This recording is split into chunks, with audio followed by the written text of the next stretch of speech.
Welcome back everyone. In this video we are going to practice 30 most important Hindi to English sentence. So watch the video till the end and like this video, share this video and subscribe this channel. So let's start video. तो students आज का हमारा topic है 30 most important Hindi to English sentence. किस तरीके से हमें हिंदी के सेंटेंस को इंग्लिश में ट्रांसलेट करना है, प्लस हमारा इसमें कोई भी हम सब्जेक्ट यूज़ नहीं करेंगे और हमारा जो ये क्या कहते हैं सेंटेंस वाक्य है जो प्रेजेंट इंडेफिनेट का रहने वाला है, पर वो अपने आप को एक्सप्लेन करेगा वो फ्यूचर के लिए। ठीक है, होगा वो प्रेजेंट का बट अपने आप को वो सेंटेंस फ्यूचर के लिए एक्सप्लेन करेगा। तो आइए देखते हैं कुछ ऐसे ही सेंटेंसेस। जैसे कि यहाँ पे आपको सेंटेंस देखने को मिलेगा, मैं जाऊँगा और करूँगा, मैं जाऊँगा और कहूँगा, मैं देखूँगा और बताऊँगा, मैं सुनूँगा और बताऊँगा, मैं पढ़ूँगा और बताऊँगा, वे पूछेंगे और बताएंगे, वह पूछेगी और बताएगी। तो कुछ इस टाइप से सेंटेंस रहने वाले हैं। आज के सेंटेंस में हम किसी भी स्ट्रक्चर का यूज़ नहीं करेंगे, छोटा सा रूल रहने वाला है उसका यूज़ ज़रूर करेंगे। स्ट्रक्चर कोई नहीं रहेगा, सब्जेक्ट भी हमारा कुछ नहीं रहेगा, बस हमारा जो प्रेजेंट इंडेफिनिट का सेंटेंस होगा वो फ्यूचर को अपने आप को एक्सप्लेन करेगा। बस इतना ही हमारा इस वीडियो में आज का वीडियो रहने वाला है। तो वीडियो को आप लोग कंटिन्यू वॉच कीजिएगा, फुल वॉच कीजिएगा तो आपको ज़्यादा बेटर समझ में आएगा। वीडियो को स्किप नहीं करना, वीडियो को फुल वॉच करना। तो आइए स्टार्ट करते हैं वीडियो। तो जैसा कि आप लोग देख पा रहे हैं, बिना सब्जेक्ट वाले वाक्य हम करने वाले हैं। क्या करने वाले हैं? बिना सब्जेक्ट वाले वाक्य। तो हमारा रूल रहने वाला है थोड़ा सा सब्जेक्ट विल शैल। मतलब आप लोग कहेंगे यहाँ पे सब्जेक्ट क्यों, बट ये रूल के लिए ले रखा है, बट आप देखेंगे सेंटेंस में कोई भी सब्जेक्ट नहीं रहने वाला है। ठीक है, तो यहाँ पे आपको रूल आपका दिख जाएगा कि सब्जेक्ट के साथ जो लगता है आई शैल, मतलब जैसे हम आई की बात करेंगे तो वहाँ पे आपका थोड़ा सा सब्जेक्ट रहने वाला है, बट यहाँ पे हमारा टॉपिक है बिना सब्जेक्ट वाले वाक्य। बट एकदम से प्योरिटी नहीं है या श्योरिटी नहीं है कि आपको सब्जेक्ट नहीं देना। सब्जेक्ट है बट वो छोटा सा सब्जेक्ट है। ठीक है, तो सब्जेक्ट लेना है, विल शैल लेना है, प्लस वर्ब की फर्स्ट फॉर्म लेनी है एंड वर्ब की फर्स्ट फॉर्म दोबारा से रिपीट करनी है। तो आइए स्टार्ट करते हैं। फ्यूचर सेंस को एक्सप्लेन करते हैं। किसको? फ्यूचर सेंस को एक्सप्लेन करते हैं। और ये चीज़ जान लीजिए, हमने अभी आपको बताया कि वाक्य तो प्रेजेंट इंडेफिनिट में लगता है, लेकिन जो इनका ट्रांसलेशन है वो फ्यूचर के लिए होता है। सेंटेंस किसके लिए? प्रेजेंट इंडेफिनिट के लिए। और जो इनका सेंस है वो फ्यूचर को एक्सप्लेन करता है। तो आइए इसी टाइप के कुछ सेंटेंस देख लेते हैं। तो जैसे कि आपका फर्स्ट सेंटेंस है, मैं चख कर बताऊँगा। तो I will taste and tell. तो यहाँ पे आपका सब्जेक्ट देख लीजिए क्या है? मैं है। मतलब अब मैं की हिंदी क्या है? आई है। अब हम जब भी बात करते हैं कि बताऊंगा, तो यहाँ पे बताऊं के पीछे आपका गा है, तो गा गे गी के लिए क्या लगता है? विल लगता है। तो हमने आई के साथ विल लगा लिया है। चख कर के लिए आपकी इंग्लिश हो जाती है टेस्ट, और बता के लिए हो जाती है टेल। ठीक है, तो I will taste and tell, मैं चख कर बताऊंगा। तो ये थी आपका फर्स्ट सेंटेंस। सेकंड सेंटेंस है, मैं सोचूंगा। सेंटेंस है आपका, मैं सोचूंगा और बताऊंगा। तो इसकी इंग्लिश रहने वाली है I will think and tell. I will think and tell. तो आइए इसका मीनिंग देख लेते हैं। तो जैसे कि आपको पता चल गया कि आई की मीनिंग होती है मैं, इंग्लिश में मैं होती है सोचूं। तो सोच के लिए यहाँ पे आपका थिंक वर्ड है, बट यहाँ पे जो पीछे गा लग गया है, सोच के आगे गा सोचूंगा लग गया है, तो वो आपका लगा है विल की वजह से, क्योंकि हमने कहा कि गा गे गी का मतलब होता है विल। तो मैं सोचूंगा, आई विल थिंक, और एंड के लिए आपकी हिंदी हो जाती है और, बताऊंगा के लिए आपकी हिंदी हो गई है टेल। यहाँ पे दो जगह गा आया है, सोचूंगा बताऊंगा, तो इसलिए आपका यहाँ पे विल का यूज़ हुआ है। I will think and tell, मैं सोचूंगा और बताऊंगा। इसी तरीके से आपका थर्ड सेंटेंस है, मैं आकर बताऊंगा। मतलब I will come and tell. I will come and tell, तो आई की हिंदी हो गई है मैं, गा के लिए आपका विल यूज़ हुआ है, आकर के लिए आप कम यूज़ करेंगे, एंड टेल, टेल के लिए आप बता यूज़ करेंगे। बट यहाँ पे जो एंड है उसकी कोई भी हिंदी नहीं ली गई है, और आप लेना चाहें तो ले सकते हैं, बट यहाँ पे हमने नहीं लिया है। तो हमारा सेंटेंस क्या था हिंदी में? मैं आकर बताऊंगा, I will come and tell. तो ये हमारा इंग्लिश में सेंटेंस है। आइए देखते हैं फोर्थ सेंटेंस। फोर्थ सेंटेंस है, मैं जाऊंगा और रहूँगा। मैं जाऊंगा और रहूँगा, तो हमारा इंग्लिश में सेंटेंस क्या बन जाता है? I will go and stay. I will go and stay. तो यहाँ पे आई की हिंदी तो जैसा आपको पता है कि मैं होती है, जाऊं के लिए आपका यूज हो गया है गो, और विल आया है तो इसके लिए आपने गा लगाया, जाऊं के पीछे गा लगाया है तो वो विल के लिए लगाया है। और के लिए आपने एंड यूज किया है, रहूंगा के लिए स्टे, रहना मतलब स्टे होता है, बट हमें देखना पड़ता है कि सेंटेंस की सिचुएशन क्या है, उस अकॉर्डिंग आपको स्टे यूज करना है। स्टे का मतलब हिंदी में रहूंगा यूज करना है, आप ऐसे एग्जैक्ट रहना यूज नहीं कर सकते, आप रहूंगा यूज करेंगे, ठीक है। तो ये था आपका फोर्थ सेंटेंस। फोर्थ सेंटेंस एक बार और रिपीट कर लेते हैं। जैसे कि आपका फोर्थ सेंटेंस है, मैं जाऊंगा और रहूंगा, I will go and stay. मैं जाऊंगा और रहूंगा, I will go and stay. तो आइए अब देखते हैं फोर्थ सेंटेंस। फोर्थ सेंटेंस रहने वाला है आपका, मैं जाऊंगा और करूंगा। मैं जाऊंगा और करूंगा, तो I will go and do. I will go and do, तो इसकी हिंदी देख लीजिए क्या है। आई की हिंदी आपकी पता है कि मैं है, जाऊं के लिए आपने गो यूज किया है, विल के लिए आपने गा यूज किया है, और के लिए आपने एंड यूज किया है। करूँ मतलब, करूँ का मतलब हो जाता है काम, कुछ करना, करने के लिए आपने डू यूज किया है इंग्लिश में, ठीक है। तो मैं जाऊंगा और करूंगा, I will go and do, I will go and do. तो ये था आपका फिफ्थ सेंटेंस। सिक्स सेंटेंस देख लीजिए, मैं जाऊंगा और कहूंगा, आई विल गो एंड से। मैं जाऊंगा और कहूंगा, आई विल गो एंड से। तो आई की हिंदी आपको पता है, जाऊं के लिए आपने गो का यूज किया, और के लिए आपने एंड का यूज किया है, कहूं के लिए आपने से का यूज किया है। हम आपको बार बार बता रहे हैं कि गा गे गी जहाँ पे सेंटेंस में हिंदी में आ जाता है, तो वहाँ पे आई के साथ आपको विल का यूज करना होता ही है, मतलब करना है तो करना है। आई के साथ आपका अगर गा हिंदी में वर्ड सेंटेंस आ जाता है तो, ठीक है। आइए देखते हैं सेवन सेंटेंस। मैं देखूंगा और बताऊंगा, मैं देखूंगा और बताऊंगा, तो इसकी इंग्लिश हो जाएगी I will see and tell. I will see and tell, तो आई की हिंदी हो गई, मैं की हिंदी हो गई है आई।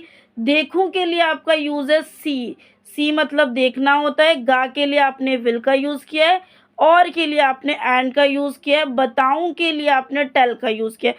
बताऊं मतलब बताना है, और हमने अभी आपको बताया कि आप एग्जैक्ट वर्ड का हिंदी मतलब नहीं ले सकते, सेंटेंस की सिचुएशन देखेंगे तब आपको उसको यूज करना है। अब हम कहते हैं टेल का मतलब तो बताना होता है, तो अगर हम देख लीजिए, अगर हम टेल का एग्जैक्ट मतलब यूज करते हैं तो क्या सेंटेंस बनेगा, मैं देखूंगा और बताना है, तो ये तो कोई सेंटेंस का सेंस ही नहीं रहा ना। तो हमें सेंटेंस का सेंस देखते हुए चलना है। मैं देखूंगा और बताऊंगा, ये एक परफेक्ट सेंस है, तो इसकी इंग्लिश हो जाती है I will see and tell, ठीक है। आइए एट्थ सेंटेंस देख लेते हैं। तो एट्थ सेंटेंस है, मैं सुनूंगा और बताऊंगा, मतलब जब कोई सुनेगा तभी तो बताएगा, तो इसकी इंग्लिश क्या रह जाती है आपकी, I will listen and tell. I will listen and tell, तो आई की हिंदी आपकी हो जाती है, मैं सुनू के लिए लिसन मतलब सुनना, सुनने के लिए होती है लिसन, बट यहाँ पे हमारा सुनूंगा है, तो सुनूंगा के लिए भी आपको लिसन यूज करना है, और के लिए आपको एंड यूज करना है, बताऊंगा के लिए आपको टेल। अब यहाँ पे आपका सुनूंगा बताऊंगा दोनों में गा यूज हो रहा है, तो उसके लिए आपने विल का यूज किया है, जैसा कि अभी तक आप लोग सेंटेंस में करते हुए आ रहे हैं। तो आइए नेक्स्ट आपका नाइन सेंटेंस देख लीजिए कि नाइन सेंटेंस क्या कहता है, मैं पढ़ूंगा और बताऊंगा, I will read and tell. I will read and tell, तो इसकी आइए मीनिंग देख लेते हैं। तो पढ़ूं के लिए क्या यूज़ होगा आपका, रीड। पढ़ूं के लिए आपका रीड यूज़ होगा, बताऊं के लिए आपका टेल यूज़ होगा, ठीक है।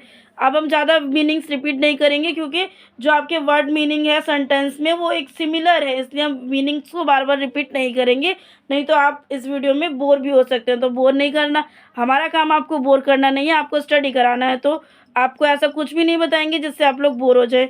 तो बार बार सेंटेंस को रिपीट नहीं करेंगे, वर्ड को रिपीट नहीं करेंगे, मीनिंग्स को रिपीट नहीं करेंगे, जो आपका यूनिक वर्ड रहेगा उसी का मीनिंग रिपीट करेंगे। तो आइए स्टार्ट करते हैं। वह पढ़ेगा और बताएगा, तो he will read and tell. वह पढ़ेगा और बताएगा, he will read and tell.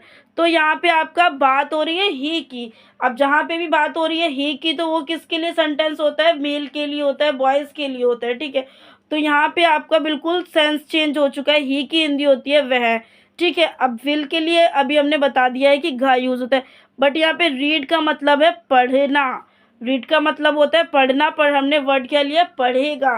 And tell, tell का मतलब बताना। आइए 11 सेंटेंस देखते हैं। वह पूछेगा और बताएगा, तो यहाँ पे वे की जो हिंदी इंग्लिश है वो आपकी दे हो जाती है। पूछने के लिए आपका मतलब हो जाता है इंग्लिश में आस्क, ओके। वह पूछेंगे और बताएंगे, they will ask and tell. वह पूछेंगे और बताएंगे, they will ask and tell. वहीं पे आपका 12th सेंटेंस है, वह पूछेगी और बताएगी, she will ask and tell. अब अभी आपने देखा कि वह पढ़ेगा और बताएगा, तो ये सेंटेंस आपका बॉयज़ के लिए था, मतलब मेल्स के लिए था। अब वहीं पे आपका सेंटेंस है, वह पूछेगी और बताएगी। गा और गी में अंतर आ जाता है, तो गा के लिए होती है बात तो मेल के लिए हो रही है, बॉयज़ के लिए हो रही है, और अगर गी की बात हो रही है तो फीमेल्स के लिए हो रही है। लेकिन यहाँ पे ही और शी का दोनों का जो मीनिंग है वो सेम रहने वाला है, बस सेंटेंस का सेंस जो है वो थोड़ा सा चेंज हो जाएगा। जैसे कि किसी में गा आ जाएगा, गी आ जाएगा, रहता है, रहती है, इस तरीके से बस थोड़ा सा चेंज हो जाता है, बाकी मीनिंग ही और शी का सेम रहने वाला है।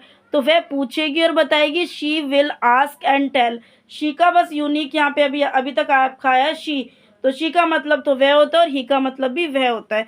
तो ये थे आपके 5th to 12th सेंटेंस, जो कि हिंदी टू इंग्लिश थे। आई होप आपको यहाँ तक का वीडियो पसंद आ रहा होगा। वीडियो पसंद आए तो प्लीज़ वीडियो को लाइक करना है, कमेंट करना है, शेयर करना है, चैनल पे नहीं हो तो चैनल को सब्सक्राइब करना है। आइए स्टार्ट करते हैं नेक्स्ट सेंटेंस। तो नेक्स्ट सेंटेंस देख लीजिए आपका क्या रहने वाला है। मैं समझूंगा और बताऊंगा, मैं समझूंगा और बताऊंगा, तो I will understand and tell. तो समझूंगा के लिए आपने यहाँ पे अंडरस्टैंड वर्ड यूज़ किया है इंग्लिश में। अंडरस्टैंड का हिंदी मतलब होता है समझना। क्या मतलब होता है? समझना। अब वहीं पे आपका 14 सेंटेंस देख लीजिए, वह पूछेगा और बताएगा, तो he will ask and tell. He will ask and tell मतलब आस्क का मतलब होता है पूछना या पूछेगा। वैसे तो अगर एग्जैक्ट वर्ड की बात करें तो आस्क का मतलब होता है पूछना। ठीक है, 15 सेंटेंस है, मैं सोचूंगा और बताऊंगा, I will think and tell. I will think and tell मतलब यहाँ पे आपका थिंक के लिए जो हिंदी होता है वो सोचना होता है, समझना समझना नहीं होता। समझना तो अंडरस्टैंड है और सोचना एक अलग चीज़ है, समझना एक अलग चीज़ है, इस चीज़ को आप ध्यान दीजिए। तो सोचना के लिए आपकी इंग्लिश है थिंक, समझना के लिए आपकी इंग्लिश है अंडरस्टैंड। ठीक है, नेक्स्ट है आपका मैं जाकर देखूंगा, आई विल गो एंड सी। मैं जाकर देखूंगा, आई विल गो एंड सी। तो नेक्स्ट सेंटेंस है आपका मैं मिलूंगा और बताऊंगा, मैं मिलूंगा और बताऊंगा, I will meet and tell. I will meet and tell. तो यहाँ पे मिलने की मीट की जो हिंदी होती है वो मिलना होती है, बट हमने सेंटेंस में मिलूंगा लिखा है। वो किस लिए लिखा है? क्योंकि हमारा मीट से पहले विल आ रहा है, आई के साथ आपने विल का यूज़ किया, इसीलिए आपको मिलना नहीं यूज़ करना, मिलूंगा यूज़ करना है। मैं मिलूंगा और बताऊंगा। ठीक है, नेक्स्ट है आपका मैं लिख कर बताऊंगा, I will write and tell. मैं लिख कर बताऊंगा, I will write and tell. तो लिखना की हिंदी क्या हो जाती है स्टूडेंट्स आपकी? लिखना लिख कर की इंग्लिश क्या हो जाती है? राइट हो जाती है आपकी। ध्यान दीजिए यहाँ पे, ये आपके यूनिक यूनिक जो हम मीनिंग्स है वही बताएंगे आपको, बार बार वही शब्द को रिपीट करके हम बोर्ड नहीं करेंगे। आइए स्टार्ट करते हैं नेक्स्ट सेंटेंस। मैं खेलूंगा और आऊँगा मतलब मैं खेलूंगा पहले और फिर आऊँगा। तो यहाँ पे आपका सेंटेंस जो है I will play and come. I will play and come, तो यहाँ पे प्ले की जो इंग्लिश हो जाती है वो खेलना हो जाती है, बट हमने सेंटेंस में हिंदी के यूज़ किया खेलूंगा। जो हिंदी का वाक्य है उसमें हमने यूज़ किया खेलूंगा। वहीं पे आपका 20 सेंटेंस है, मैं नहाकर आऊँगा, तो इसकी हिंदी हो जाती है I will bath and come. I will bath and come. अब यहाँ पे आपको एक चीज़ ध्यान देनी है, बहुत ही ध्यान से मतलब सुनना है कि यहाँ पे आपको बात की सेकंड फॉर्म का यूज़ किया है, मतलब सेकंड फॉर्म। वैसे तो बात नहाना के लिए आपको बात यूज़ करना है, बट यहाँ पे लास्ट में आपका जो ये ई आ गया है, इससे आपको पता चल जाना चाहिए कि इसकी कौन सी फॉर्म यूज़ हुई है। तो यहाँ पे आपकी सेकेंड फॉर्म यूज़ हुई है। ठीक है, नेक्स्ट है आपका 21 सेंटेंस। 21 सेंटेंस है मैं देखूंगा और आऊँगा। मैं जब देखूंगा तब आऊँगा, तो इसके लिए आपका क्या सेंटेंस रह सकता है? I will see and come. I will see and कम, मैं देखूंगा और आऊँगा। 22 सेंटेंस है मैं पूछूंगा और बताऊंगा। जब मैं उससे पूछूंगा तभी मैं बताऊंगा। तो इसमें हम मतलब बिल्कुल ही स्मॉल सेंटेंस किस तरीके से बोल सकते हैं? I will ask and tell, मैं उससे पूछूंगा और बताऊंगा, I will ask and tell. वहीं पे आपको 23 सेंटेंस रह जाता है, मैं सोचूंगा और करूंगा, आई विल थिंक एंड डू। मैं सोचूंगा और करूंगा, आई will think and do. 24 sentence है, मैं सुनूंगा और समझूंगा। पहले मैं उसकी बात सुनूंगा और समझूंगा, तो इसका आपका शॉर्ट फॉर्म में आप किस तरीके से बोलेंगे? आई विल लिसन एंड अंडरस्टैंड।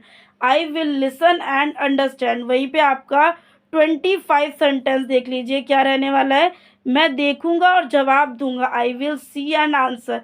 जब मैं देखूंगा तभी तो मैं जवाब दूंगा।